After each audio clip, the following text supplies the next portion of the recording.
नमस्कार दर्शक बंधु भगवान गणेश को कृपारू आपण मैंने समस्ते भलरे थांतु। आज कवितार शीर्षक होची जीवनर व्यस्तता एवं ये कविताटी लेखा होईची विलियम हेनरी डेविस कर गोटे प्रसिद्ध कविता इंग्राजी कविता लीजर ताकू अनुप्राणित द्वारा अनुप्राणित हो मुझे कविताटी लिखी।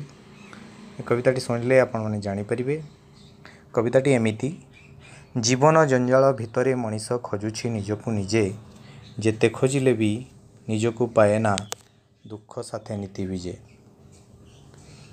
सबुबेले खाली व्यस्त ए मनीष नाही तार अवसर व्यस्तता भितर पासरिछि सी अवसर जीवनर टंका जीवन टंका सर्वस्व टंका तार आपणार टंका पाई सी एड़ाई देइछि ठिकणा सबु शांतिर प्रकृतिर एई सुंदरता को देइछि सी एड़ाई नदी झरणार कलकल शब्द काने तार बाजे नाही शुभ कार्य पाई समय तो नाही मनीष पाखरे आजी सबुबेले खाली आगौछि सी निज स्वार्थ खोजी खोजी कहा दुख बेले सांत्वना देवार समय ता पाखे नाही निर्मल हृदय केबे कहा पाई आहा पदे कही नाही जीवन रे आज भरिछि व्यस्तता हेले ताहा मूल्यहीन व्यस्तता व्यस्तता व्यस्तता व्यस्तता यही कौन आम जीवन भावुची आपण मानकु कविताटी भल लागिथिबो।